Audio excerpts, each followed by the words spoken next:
Hello and welcome to NHK Newsline. I'm Raja Pradhan in Tokyo. We begin with an update on the ballistic missile launched from North Korea. The South Korean military's Joint Chiefs of Staff says North Korea fired the missile early Wednesday morning. Japan's defense ministry says the missile may have fallen into the country's exclusive economic zone after flying for about 50 minutes. South Korean military officials say the missile was launched from Pyeongseong in South Pyeonggang province and flew eastward. The South Korean military is gathering more information on the missile launch. If the launch is confirmed, it'll be the first by North Korea in over 2 months. Japanese government sources told NHK the government has detected 3 projectiles, and one of them fell into the sea 210 kilometers off Aomori Prefecture in northern Japan. Japan's Chief Cabinet Secretary Yoshihide Suga said the government will convene a National Security Council meeting. We can never accept North Korea's repeated provocative acts. We will lodge a strong protest against them.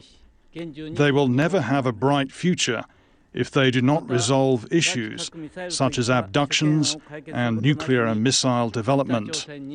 We strongly urge the country to change its policy.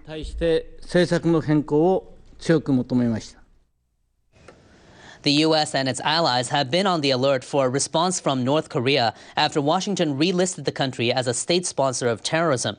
The South Korean military says it conducted a missile defense drill as a countermeasure.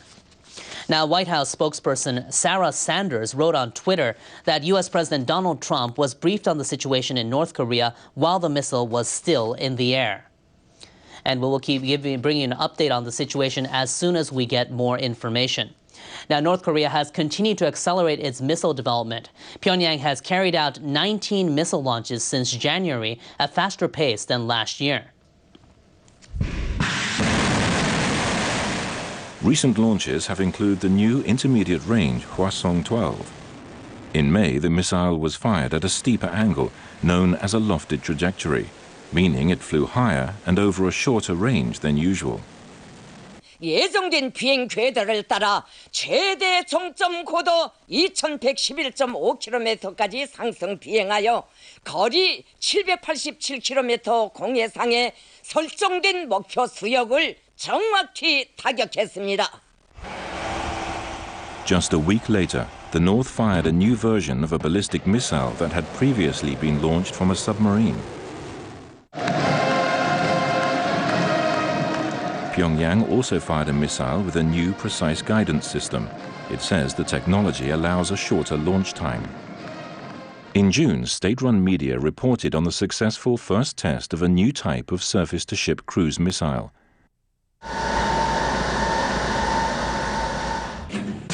It was followed by another provocation. Pyongyang boasted that they'd successfully launched an intercontinental ballistic missile called the Hwasong-14. In August, a stronger UN sanctions resolution came into effect. The North Korean military responded by announcing detailed plans to launch 4 missiles simultaneously over Japan and into waters near Guam. 조선인민군 전략군의 가공할 위력을 다시 한번 온 세계에 남김없이 시비할 불타는 교리에 충만되어 있다. But instead, the country fired a single Hwasong-12 missile in a different direction over northern Japan 2 times in 3 weeks.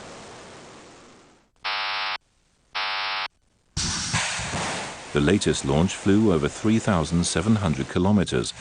This is 1,000 kilometers more than the previous one. Pyongyang showed that Guam is within its range.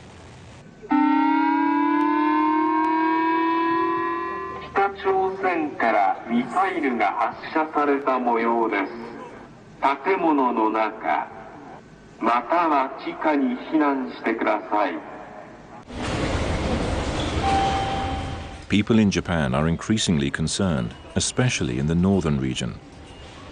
I was hiding in a shower booth just in case. I'm annoyed. I'm glad nothing happened, but I'm still anxious. North Korea now seems much more confident about its missile capabilities. 구람 없이 전진하는 주체 조선의 기상인 양 장엄한 폭음으로 온 행성을 뒤흔들며 장곡 높이 치솟아 올랐습니다. State media reported Kim Jong-un said their final goal is military equilibrium with the US and that the North has almost completed its nuclear force. Experts have warned Pyongyang is on the verge of succeeding in its goal of being able to hit the United States with a nuclear-tipped ICBM. A U.S. foreign policy think tank came to this conclusion after conducting analysis of footage of a previous missile launch. On July 28th, North Korea fired a Hwasong-14 missile, which it claimed was an ICBM. It's estimated to have flown for 45 minutes before plunging into the Sea of Japan. NHK cameras in northern Japan captured a flash of the missile before it landed. Experts at Carnegie Endowment for International Peace analyzed the footage to determine if it depicted a re-entry vehicle, the part of an ICBM that could deliver a nuclear weapon. They estimate that the object was falling at a speed of 6 kilometers per second from a height of 44 kilometers. This is slower than the normal speed of a re-entry vehicle falling to Earth. If it's the re-entry vehicle and the re-entry vehicle is tumbling, that would give us some questions about the exact status of North Korea's program. But their analysis wasn't conclusive as to whether it was the re-entry vehicle or another part of the missile. The North Koreans successfully launched the missile. It climbed to a very, very high altitude. It fell almost all the way back to Earth, as it should have done. And it was only at the very end of the flight that something went wrong. They say the underlying point is that the test was nearly successful, and in terms of missile development, this is significant. The North Koreans scientists are very capable. They've proven themselves over time to be good and effective engineers. If they don't have an ICBM that can hit the US today, they will have in the very near future. Kim Jong-un watched the launch from a close distance. Experts point out Pyongyang wanted to show they are confident that ICBM development is nearly completed. The North's ruling party newspaper praised the launch and claimed it panicked the United States. Kim Jong-un is the third son of former leader Kim Jong-il. His regime uses military might to consolidate its power. Kim Jong-un made his first public appearance in September 2010, when he was named vice chairman of the Central Military Commission of the ruling Korean Workers' Party. He is believed to be in his early 30s. On the day Kim Jong-il died, state media referred to Kim Jong-un as the heir apparent.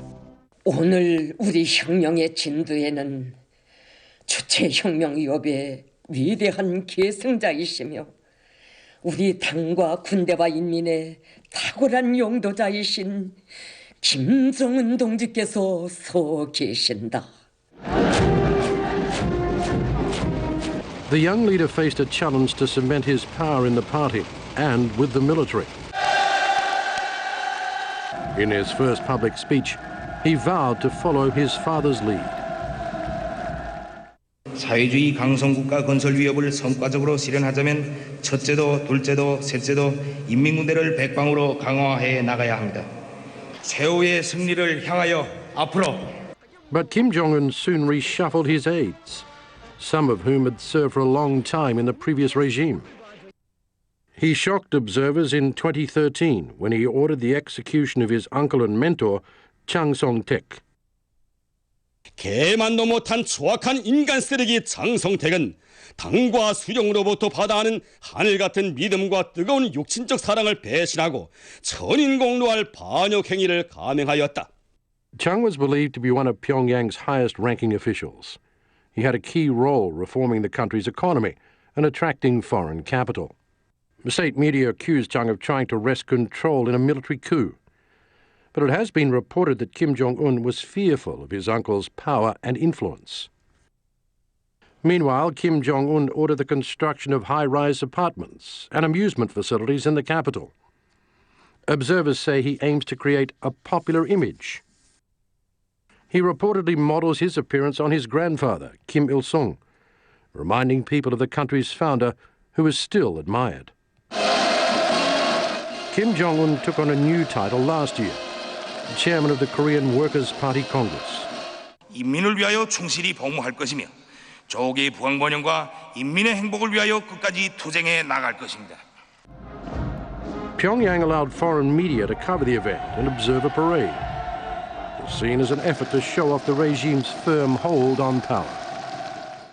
Early this year, another dramatic development sent shockwaves around the world. Kim Jong-un's half-brother was killed with a highly toxic nerve agent at Kuala Lumpur International Airport in Malaysia. Local police suspect North Korean officials were behind the assassination. Kim Jong-nam was believed to be critical of his brother, and he was killed in a bid to eliminate any sources of political unrest. Kim Jong-un has developed nuclear and missile programs at a faster pace than his predecessors. Observers say that reflects his relatively stable grip on power for the moment. Now an update for you on the ballistic missile launched from North Korea. A U.S. Defense Department spokesperson says the North launched an intercontinental ballistic missile. The South Korean military's Joint Chiefs of Staff says North Korea fired the missile early Wednesday morning, just hours ago. Now, Japan's defense ministry says the missile may have fallen into the country's exclusive economic zone after flying for about 50 minutes. South Korean military officials say the missile was launched from Pyeongsang in South Pyeonggang province and flew eastward. The South Korean military is gathering more information now on the launch. If the launch is confirmed, it'll be the first by North Korea in over 2 months. Japanese government sources told NHK the government has detected 3 projectiles, and one of them fell into the sea 210 kilometers off Aomori Prefecture, northern Japan. Japan's Chief Cabinet Secretary Yoshihide Suga said the government would convene a National Security Council meeting. We can never accept North Korea's repeated provocative acts. We will lodge a strong protest against them. They will never have a bright future if they do not resolve issues such as abductions and nuclear and missile development. We strongly urge the country to change its policy.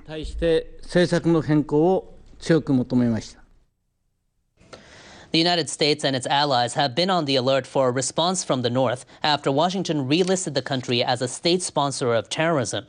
The South Korean military says it conducted a missile defense drill as a countermeasure, and South Korean President Moon Jae-in has convened a national security meeting.